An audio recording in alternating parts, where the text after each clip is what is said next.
दोस्तों नमस्कार, मैं अजय कुमार वर्मा, एसएनडीबीसी।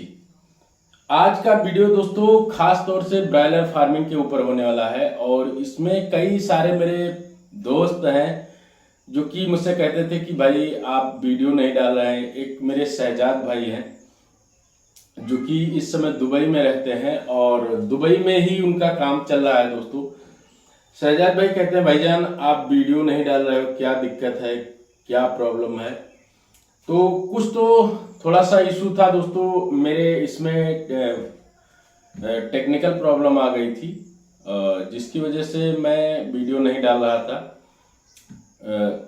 मेरे चैनल पे कुछ टेक्निकल प्रॉब्लम थी और इसके बाद दोस्तों टाइम का अभाव।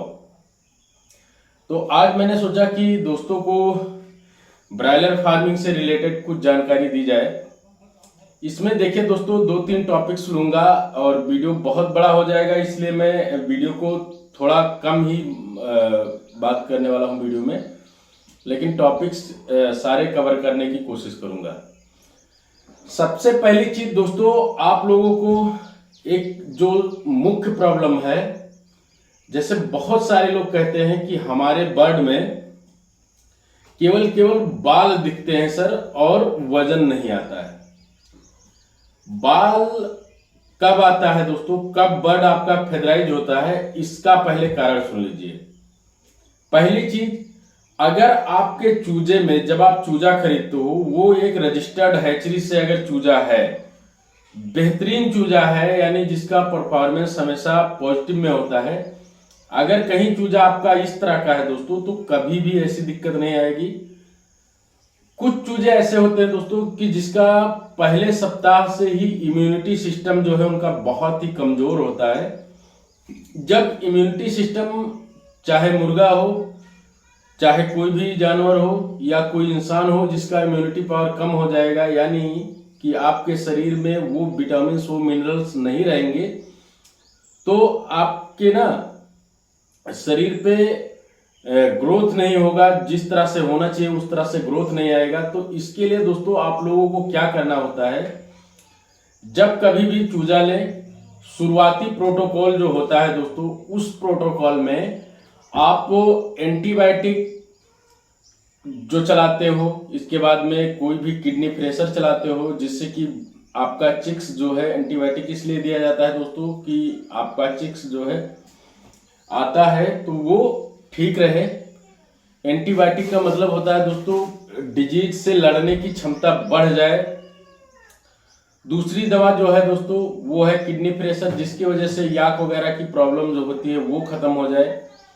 थर्ड नंबर पे आपको क्या ध्यान देना होता है वो है दोस्तों आपकी सबसे महत्वपूर्ण दवा जो होती है, कोई भी इस तरह की दवा जो कि इम्यूनिटी बूस्टर हो।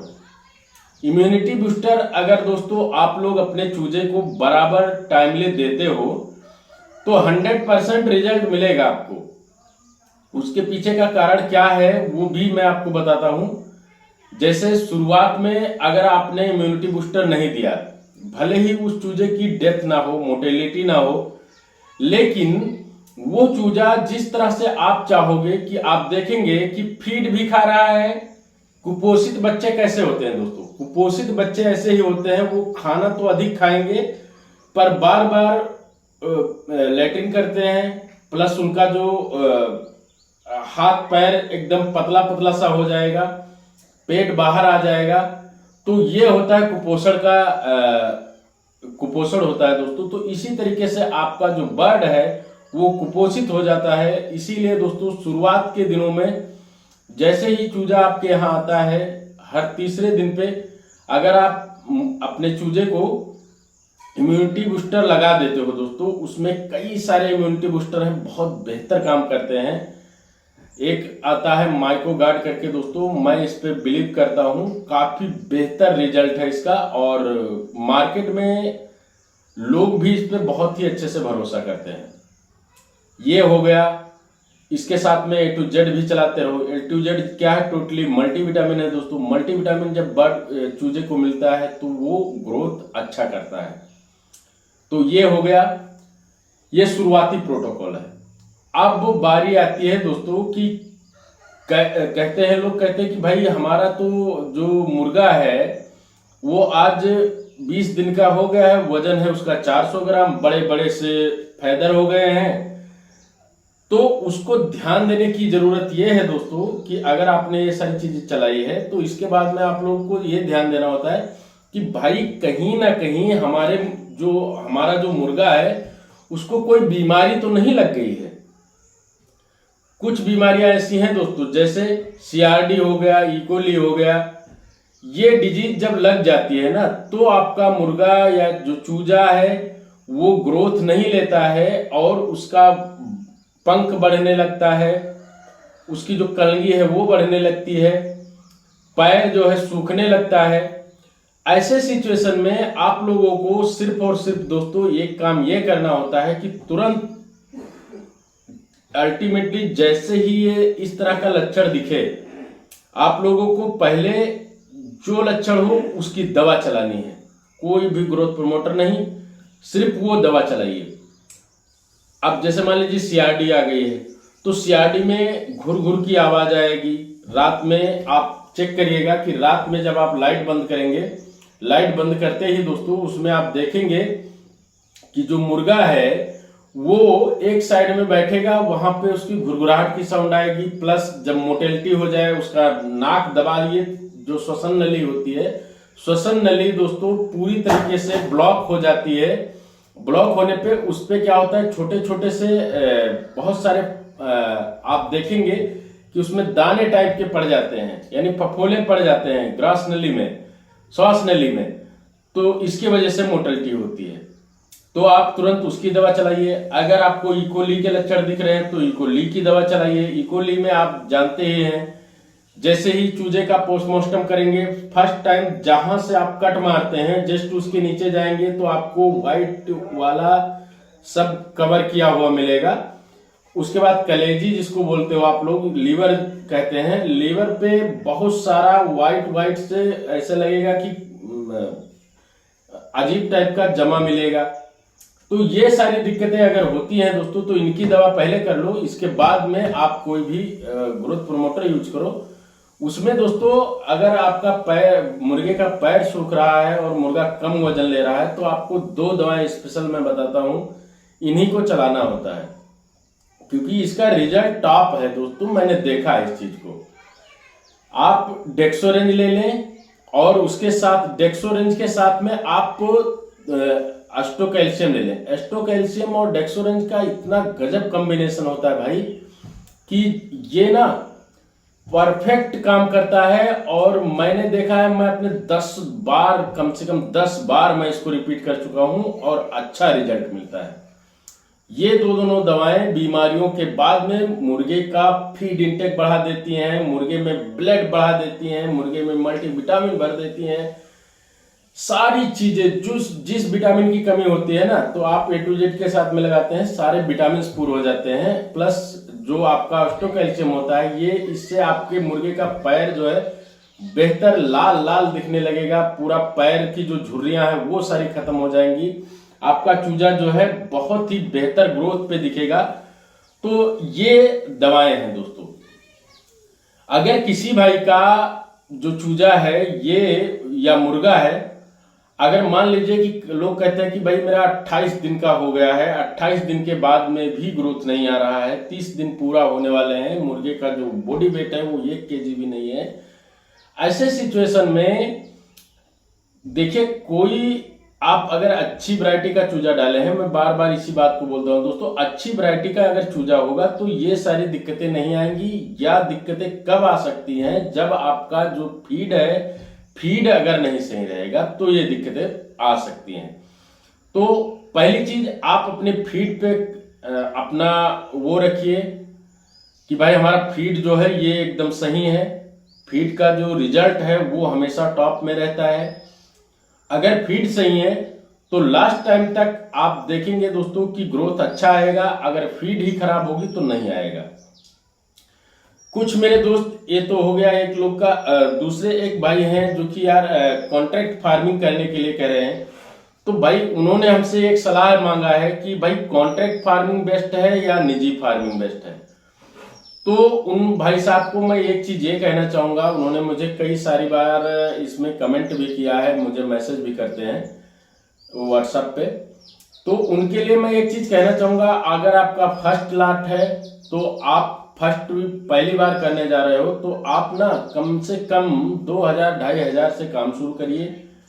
आप कंपनी से करना चाह रहे हो तो कंपनी से काम करके 2-3-4 बार आप ट्राई कर लो। वहां से आपको क्या होगा कि सारी चीजें सीखने को मिल जाएंगी अच्छी तरह से। उसमें अगर आपको सुपरवाइजर या मैनेजर जो भी होता है कॉन्ट्रैक्ट फार्मिंग में, वो अगर ठीक ठाक मिल गए तो वहां से आपको एक बेहतर बैकअप मिल जाएगा। वो लोग ना आपको सारी बीमारियों के बारे में बता देंगे, आपको मैनेजमेंट सिखा देंगे। जो चीज आप ना अपने आप से करोगे तो काफी दिन लग जाएगा सीखने में, वो चीजें हो सकता है कि आप 2 बार में ही 2 लाख डालोगे आपको सीखने को मिल जाएगा। तो इस तरह से दोस्तों आप लोग वो कर सकते हो। अगर आपके पास कोई बैकअप है, फीडबैक अगर मिल रहा है कहीं से, तो आप लोग अपना निजी भी कर सकते हो। क्योंकि निजी करने में दोस्तों ये होता है ना, सबसे जरूरी है कि भाई अगर हमें हमारे मुर्गे में कोई डिजीज आ जाए और मुझे समझ में नहीं आ रहा है तो हम फिर इससे सलाह किससे लेंगे। ये चीजें अगर आपके पास क्लियर हो या आपके पास ऐसा कोई बंदा हो जो इस चीज को मतलब देखभाल कर सके तो आप लोग कर सकते हो। इसके लिए आप लोगों को 2 चीजें बताऊंगा। या तो ऐसे बंदे को काम पे रखिए जो पहले से फार्म के अंदर काम कर चुका हो, उसका 2 साल 1 साल का एक्सपीरियंस होल्डर हो, उसको डिजीज के बारे में पता हो कि मुर्गा कैसे क्या होता है, कम पानी पी रहा है, कम फीड खा रहा है, वजन के हिसाब से कैसे क्या चल रहा है, ये चीजें उसको भी पता होनी चाहिए, आपको भी पता होना चाहिए। पर्दे का मैनेजमेंट पता होना चाहिए, लीटर कैसे लगाया बिछाया जाता है, लीटर को कैसे रैक किया जाता है। उसके बाद में आपको ये पता होना चाहिए कि कितने चिक्स पे कितना फीडर कितना ड्रिंकर, यानी 3% जो फीडर लगाया जाता है, ड्रिंकर लगाया जाता है, वो चीज कंफर्म होनी चाहिए दोस्तों। अगर इस तरह की जानकारी, इस तरह का नॉलेज अगर किसी फार्मर के पास है या किसी जो अपना वर्कर है उसके पास है, तो आप लोग अपना निजी फार्मिंग भी कर सकते हो। क्योंकि दोस्तों अभी ना जिस तरह से ब्रायलर फार्मिंग में कुछ चल रहा है, अभी मैं इस पे जब तक पूरी तरीके से क्लियर नहीं बोलूंगा, जब तक इसकी सारी सूचना मुझे डिटेल में ना मिल जाए, मेरे पास कोई एविडेंस ना आ जाए, तब तक मैं इसके ऊपर कोई बात नहीं करने की कोशिश कर रहा हूं। लेकिन हाँ, इतना जरूर कहूंगा कि फ्यूचर इसका कुछ सालों में बहुत ही बेहतर होने वाला है। क्योंकि अब ना अवेयरनेस हो रहा है, लोग जग रहे हैं, लोग सताए जा रहे हैं। तो वो लोग जो लोग इससे पीड़ित हैं, उन लोगों ने एक ग्रुप बनाना शुरू कर दिया है। हर स्टेट में, हर जिले में उन लोग अपना कुछ कर रहे हैं। अगर ये फाइनल कब तक होता है, कब तक सक्सेस होता है, जिस दिन ये सक्सेस हो गया उस दिन किसान की स्थिति जो आज है इससे कहीं बेटर होगी। आप अपने मुर्गे को अपने हिसाब से बेच पाएंगे, अपनी कास्टिंग निकालने के बाद में आप प्रॉफिट लेके बेच पाएंगे। कंपनी का इसमें हस्तक्षेप कम किया जाएगा। खैर ये बात अलग की है दोस्तों, ये कब तक सक्सेस होता है इसके ऊपर मैं अभी कोई बात नहीं कर सकता हूं। वीडियो खैर बहुत बड़ा हो जाएगा दोस्तों, लेकिन एक टॉपिक है, मैं इसको भी ले लेता हूं तुरंत बहुत ही जल्दी से।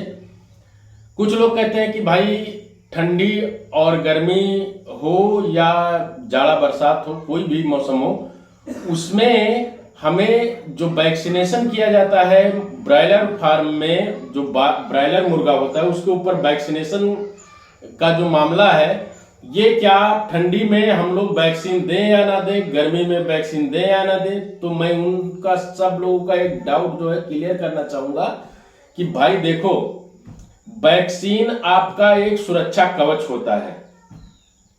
सुरक्षा कवच इसलिए मैं कह रहा हूं कि वैक्सीनेशन अगर आपने किया है अपने मुर्गे में, तो मान के चलिए दोस्तों कि कोई भी बीमारी का 50% वैक्सीन से ये होता है कि बिल्कुल नहीं आएगा, ठीक है। और 50% आपके मैनेजमेंट के ऊपर डिपेंड करता है कोई भी बीमारी लाने में। क्योंकि कुछ ऐसी बीमारियां होती हैं जो बाहर से चल के आती हैं फार्मों में, कुछ ऐसी बीमारियां होती हैं जो कि मुर्गे को जन्मजात मिल जाती हैं, कुछ ऐसी बीमारियां हैं जो मुर्गे में आपके कुछ वातावरण को लेकर के हो जाती हैं। तो वैक्सीन करना कोई बड़ी बात नहीं है दोस्तों। आपने अगर 2000 के मुर्गे 2000 मुर्गा पालन में अगर आपने 15 मतलब इतना सारा पैसा यानी लगभग 3-4 लाख रुपए खर्च कर सकते हो, तो 3 लाख रुपए में आप वैक्सीन क्यों नहीं दे सकते? कितना कॉस्टली है, आपको कुछ करना भी नहीं है। शाम के टाइम आपका वैक्सीन हमेशा शाम के टाइम देना होगा या सुबह मॉर्निंग में, अच्छी मॉर्निंग में देना होगा, यानी जब गर्मी ना पड़ रही हो ऐसे सिचुएशन में आपको वैक्सीन दे देना है। अब बारी आती है दोस्तों, एक मेरे दोस्त हैं, कई सारे दोस्त हैं, नाम मैं नहीं लेना चाहूंगा दोस्तों क्योंकि बहुत सारे लोग हैं, तो मैं किसका नाम लूं किसका नाम छोड़ूं। एक मेरे भाई हैं जो कह रहे थे कि आदत पड़ गई है। वो कह रहे हैं कि अजय भाई, एक बात मैं आपसे ये जानना चाहता हूं कि क्या हम लोग जो जंटा होता है, जंटा किन किन सिचुएशन में लगाना चाहिए, कैसे देना चाहिए, कितनी मात्रा में देना चाहिए और कब देना चाहिए? तो मैं आपको बता दूं, वीडियो बहुत बड़ा हो रहा है दोस्तों, इसलिए मैं जल्दी जल्दी में बता देता हूं आपको। अगर आप लोगों का कमेंट रहा तो मैं जरूर डिटेल में वीडियो बना दूंगा। देखिए, जंटा कभी भी आप लोगों को देना है, जैसे मान लीजिए कि आपके मुर्गे में इकोली बहुत ज्यादा आ गई है तो आप जंटा दे सकते हो, सीआरडी में भी जंटा दे सकते हो। और जंटा देने का जो सही समय है दोस्तों, वो रात का समय होता है। रात में आप बेहतर तरीके से जंटा दे सकते हो, उसमें ना गर्मी का प्रभाव कम रहता है और आपका जो चूजा है जिसको काफी रिलीफ मिलता है। अगर आप गर्मी के मौसम में जब काम शुरू करते हो जंटा लगाने का, तो जंटा लगाते समय होता क्या है दोस्तों कि आप बीच में पार्टीशन देते हो, इसके बाद कम स्पेस में सारे बच्चे को ढकेलते हो। तो वहां पे जब आप बच्चे को पकड़ने जाते हो, जब आप चूजे को पकड़ते हो या मुर्गे को पकड़ते हो, तो उसमें भाग दौड़ में एक्सीडेंटल केसेस बहुत सारे बनते हैं। इसके बाद में आपने देखा होगा कि कभी कभी ऐसा होता है कि मुर्गा जो है आपका स्ट्रेस में चला जाता है, वो 2 दिन 3 दिन फीडिंग नहीं करता है, इसके बाद उसकी मोर्टेलिटी भी हो जाती है।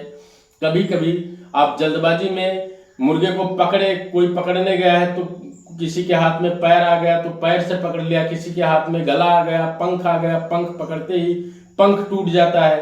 तो इस तरह से आप इत्मीनान से अच्छे लोगों को पकड़ करके ही जंटा का काम करवाएं।